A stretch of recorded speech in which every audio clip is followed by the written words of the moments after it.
ओम श्री परमात्माय नमः। गीता दूसरा अध्याय।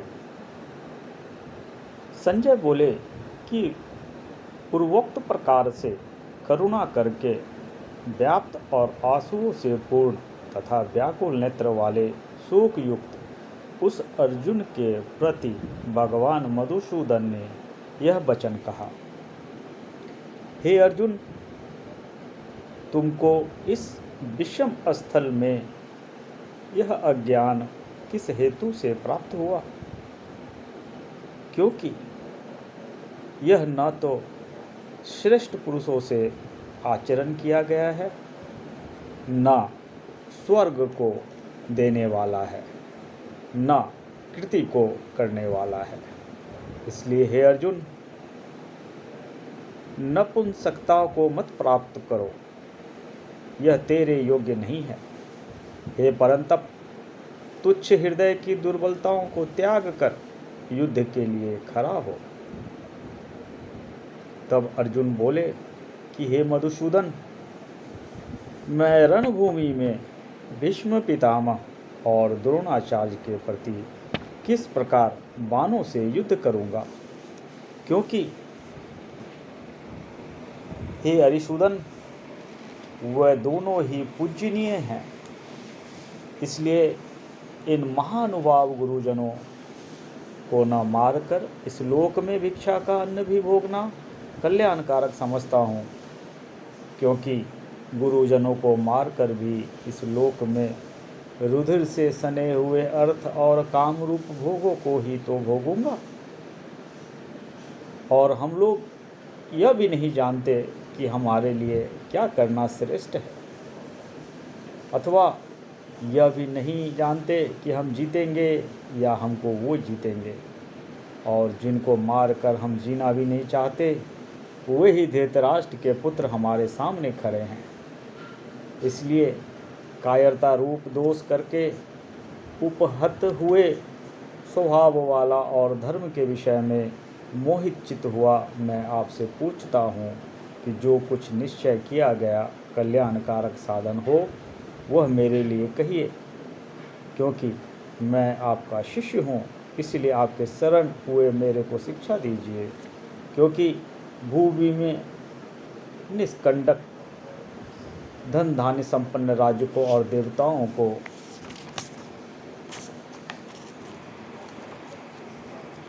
स्वामीपने को प्राप्त होकर भी मैं उस उपाय को नहीं देखता हूँ जो कि मेरे इंद्रियों को सुखाने वाले शोक को दूर कर सके। संजय बोले, हे राजन, निद्रा को जीतने वाले अर्जुन अंतर्यामी श्री कृष्ण महाराज के प्रति इस प्रकार कहकर फिर श्री गोविंद भगवान से युद्ध नहीं करूँगा ऐसा स्पष्ट कहकर चुप हो गए। उसके उपरांत हे वरंतवंशी धृतराष्ट्र, अंतर्यामी श्री कृष्ण महाराज ने दोनों सेनाओं के बीच में उस शोक युक्त अर्जुन को हंसते हुए से ये वचन कहे। हे अर्जुन, तू ना शोक करने के लिए शोक करता है और पंडितों से वचन को कहता है, परंतु पंडित जन जिनके प्राण चले गए हैं उनके लिए और जिनके प्राण नहीं गए उनके लिए भी शोक नहीं करते हैं। क्योंकि आत्मा नित्य है, इसलिए शोक करना अयुक्त है। वास्तव में न तो ऐसा ही है कि मैं किसी काल में नहीं था, अथवा तू नहीं था, अथवा ये राज लोग नहीं थे, और न ही ऐसा है कि इसमें आगे यह सब नहीं रहेंगे। किंतु जैसे जीवात्मा के इस देह में कुमार, युवा और वृद्धावस्था होती है, वैसे ही अन्य शरीर की प्राप्ति होती है। उस विषय में धीर पुरुष नहीं मोहित होता है, अर्थात जैसे कुमार, युवा और जरा अवस्था रूप स्थूल शरीर का विकार अज्ञान से आत्मा में भसता है, वैसे ही एक शरीर से दूसरे शरीर को प्राप्त होना रूप सूक्ष्म रूप का विकार भी अज्ञान से ही आत्माओं में भसता है। इसलिए तत्व को जानने वाले धीर पुरुष इस विषय में नहीं मोहित होता है। हे कुंती पुत्र, सर्दी गर्मी और सुख दुख को देने वाले इंद्रियों और विषयों के संयोग तो क्षणभंगुर और अनित्य है। इसलिए हे भरतवंशी अर्जुन, उनको तू सहन कर, क्योंकि हे पुरुष श्रेष्ठ, दुख सुख को समान समझने वाले जिस धीर पुरुष को ये इंद्रियों के विषय में व्याकुल नहीं कर सकता, वह मोक्ष के लिए योग्य होता है। और हे अर्जुन, असत वास्तु का तो अस्तित्व ही नहीं है और सत्य का अभाव नहीं है। इस प्रकार इन दोनों का ही तत्वज्ञानी पुरुषों द्वारा देखा गया है। इस न्याय के अनुसार नाश रहित तो उसको जान के जिसके यह समर्पण संपूर्ण जगत व्याप्त है, क्योंकि इस अविनाशी का विनाश करने को कोई भी समर्थ नहीं है। और इस नाश रहित अप्रमेय नित्य स्वरूप जीवात्मा के ये सब शरीर नाशवान कहे गए हैं। इसलिए हे भरतवंशी अर्जुन, तू युद्ध कर। जो इस आत्मा को मरने वाला समझता है तथा जो इसको मरा मानता है, वे दोनों ही नहीं जानते, क्योंकि यह आत्मा न मारता है और न मारा जाता है। यह आत्मा किसी काल में भी न जन्मता है और न मरता है, अथवा न यह आत्मा हो करके फिर होने वाला है, क्योंकि यह अजन्मा, नित्य, शाश्वत और पुरातन है। शरीर के नाश होने पर भी यह नाश नहीं होता है। हे पृथापुत्र अर्जुन, जो पुरुष इस आत्मा को नाश रहित, नित्य, अजन्मा और अभय मानता है और जानता है, वह पुरुष कैसे किसको मरवाता है और कैसे किसको मारता है। और यदि तू कहे कि मैं तो शरीर के वियोग का शोक करता हूँ, तो यह भी उचित नहीं है, क्योंकि जैसे मनुष्य पुराने वस्त्र को त्याग कर दूसरे नए वस्त्रों को ग्रहण करता है, वैसे ही जीवात्मा पुराने शरीर को त्याग कर दूसरे नए शरीर को प्राप्त होता है। हे अर्जुन, इस आत्मा को शास्त्रादि नहीं काट सकते और इसको आग नहीं जला सकती, इसको जल गीला नहीं कर सकता और वायु नहीं सुखा सकता, क्योंकि ये आत्मा अच्छेंद है, यह आत्मा अधात है, अक्लेय है, अशोष्य है तथा यह आत्मा निसंदेह नित्य, सर्वव्यापक, अचल, अस्थिर रहने वाला और सनातन है।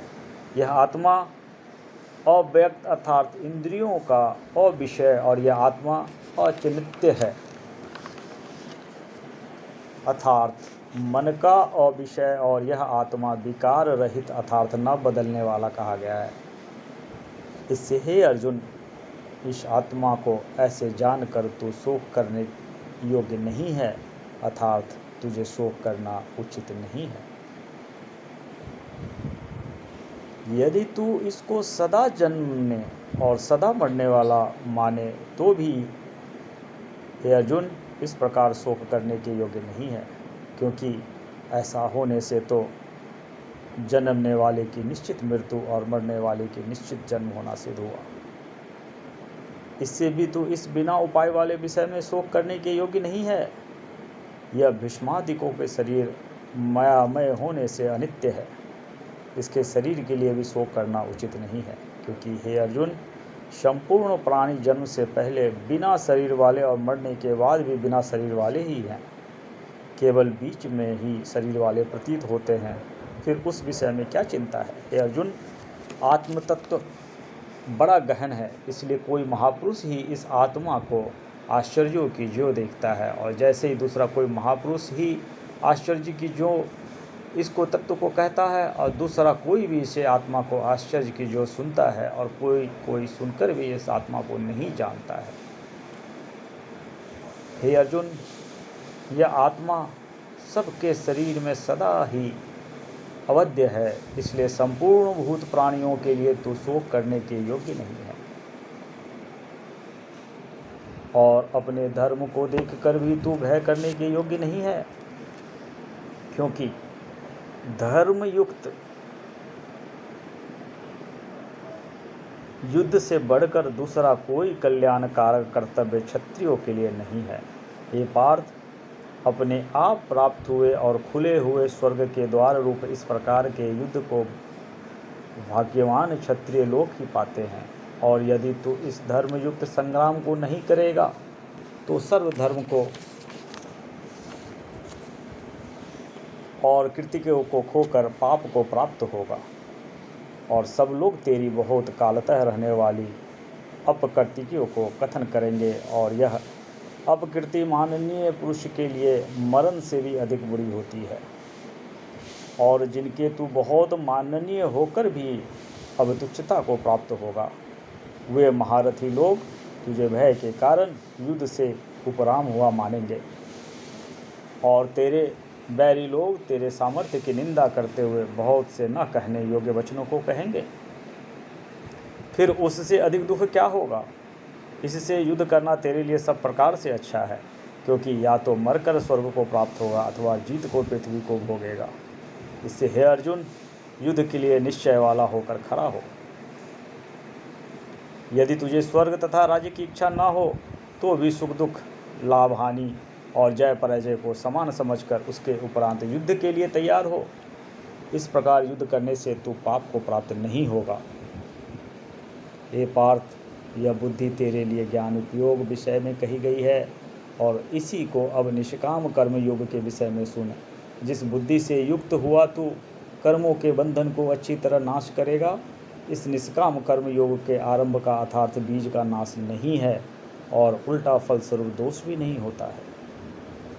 इसलिए इस निष्काम कर्म योग रूप धर्म का ही थोड़ा भी साधन जन्म मृत्यु रूप महान भय से उद्धार कर देता है। हे अर्जुन, इस कल्याण मार्ग में निश्चयात्मक बुद्धि एक ही है, और अज्ञानी पुरुषों की बुद्धियाँ बहुत भेदों वाली अनंत होती है। हे अर्जुन, जो सकामी पुरुष केवल फलश्रुतु में प्रीति रखने वाले, स्वर्ग को ही परम श्रेष्ठ मानने वाले, इससे बढ़कर कुछ नहीं है ऐसा कहने वाले हैं, वे अविवेक जिन जन्म स्वरूप कर्मफल को देने वाले और भोग तथा ऐश्वर्य की प्राप्ति के लिए बहुत सी क्रियाओं के विस्तार वाली इस प्रकार की जिस दिखाओ शोभा युक्त वाणी को कहते हैं, उस वाणी द्वारा हरे हुए चित्त वाले तथा भोग और ऐश्वर्य में आसक्ति वाले उन पुरुषों के अंतःकरण में निश्चयात्मक बुद्धि नहीं होती। हे अर्जुन, सब वेद तीनों गुणों के कार्य रूप संसार को विषय करने वाले अर्थात प्रकाश करने वाले हैं। इसलिए तू अंश संसारी अर्थात निष्कामी और सुख दुखादि द्वंद्वों से रहित नित्य वस्तु में स्थित तथा योगक्षेमकों को न चाहने वाला और आत्मपरायण हो, क्योंकि मनुष्य का सब ओर से परिपूर्ण जलाशय के प्राप्त होने पर छोटे जलाशय में जितना प्रयोजन रहता है, अच्छी प्रकार ब्रह्म को जानने वाला ब्राह्मण को भी सब वेदों में उतना ही प्रयोजन रहता है। अर्थात जैसे बड़े जलाशय में प्राप्त हो जाने पर जल के लिए छोटे जलाशय की आवश्यकता नहीं रहती, वैसे ही ब्रह्मानंद की प्राप्ति होने पर आनंद के लिए वेदों की आवश्यकता नहीं रहती। इससे तेरा कर्म करने मात्र में ही अधिकार होवे, फल में भी कभी नहीं, और तू कर्मों के फल की वासना वाले भी मत हो तथा तेरे कर्म न करने में भी प्रीति न होए। हे धनंजय, आसक्ति को त्याग कर तथा सिद्धि और आसक्ति में समान बुद्धि वाला होकर योग में स्थित हुआ कर्मों को कर। यह समत्व भाव ही योग नाम से कहा जाता है।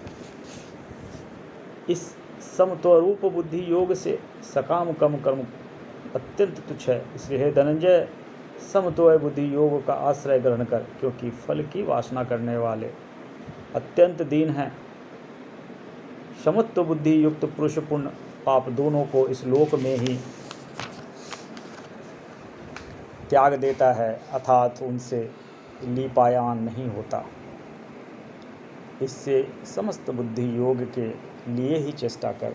यह समत्व बुद्धि रूप योग ही कर्मों में चतुरता है, अर्थात कर्म बंधन से छूटने का उपाय है, क्योंकि बुद्धि योग युक्त ज्ञानी जन कर्मों से उत्पन्न होने वाले फल को त्याग कर जन्म रूप बंधन से छूटे हुए निर्दोष अर्थात अमृतमय परम पद को प्राप्त होते हैं। हे अर्जुन, जिस काल में तेरी बुद्धि मोह रूप दलदल को बिल्कुल तर जाएगी। तब तू सुनने योग्य और सुने हुए वैराग्य को प्राप्त होगा। जब तेरी अनेक प्रकार के सिद्धांतों को सुनने से विचलित हुई बुद्धि परमात्मा के स्वरूप में अचल और स्थिर ठहर जाएगी, तब तू समत्वरूप योग में प्राप्त होगा। इस प्रकार भगवान के वचनों को सुनकर अर्जुन ने पूछा, हे केशव, समाधि में स्थिर बुद्धि वाले पुरुष का क्या लक्षण है, और स्थिर बुद्धि वाले पुरुष कैसे बोलता है, कैसे बैठता है, कैसे चलता है? यह सुनकर श्री कृष्ण महाराज बोले, हे अर्जुन, जिस काल में यह पुरुष मन में स्थित संपूर्ण कामनाओं को त्याग देता है, उस काल में आत्मा से ही आत्माओं में संतुष्ट हुआ स्थिर बुद्धि वाला कहा जाता है, तथा दुखों की प्राप्ति में उद्वेग रहित है मन जिसका, और सुखों की प्राप्ति में दूर हो गई है स्पृहा जिसकी, तथा नष्ट हो गए हैं राग भय और क्रोध जिसके, ऐसे मुनि स्थिर बुद्धि कहा जाता है। जो पुरुष सर्वत्र स्नेह रहित हुआ उन शुभ तथा अशुभ वस्तुओं को प्राप्त होकर न प्रसन्न होता है न द्वेष करता है, जिसकी बुद्धि स्थिर है, और कछुआ अपने अंगों को जैसे समेट लेता है, वैसे ही वह पुरुष जब जब और से अपनी इंद्रियों के विषय से समेट लेता है, तब उसकी बुद्धि स्थिर हो जाती है। यद्यपि इंद्रियों के द्वारा विषयों को न ग्रहण करने वाला पुरुष के भी केवल विषय तो निवृत्त हो जाते हैं, परंतु राग नहीं निवृत्त होता है। जिस पुरुष का तो राग भी परमात्माओं के साक्षात करके निवृत्त हो जाता है। और हे अर्जुन, जिससे कि यत्न करते हुए बुद्धिमान पुरुष के भी मन में यह प्रमथन स्वभाव वाली इंद्रियां बलात् हर लेती है। इसलिए मनुष्य को चाहिए कि उन संपूर्ण इंद्रियों को बस में कर कर समाहित चित्त हुआ मेरे परायण स्थित होवे, क्योंकि जिस पुरुष के इंद्रियां वश में होती है उसकी ही बुद्धि स्थिर होती है। हे अर्जुन, मन सहित इंद्रियों को बस में करके मेरे परायण न होने से मन के द्वारा विषयों का चिंतन होता है, और विषयों के चिंतन करने वाले पुरुष की उन विषयों में आसक्ति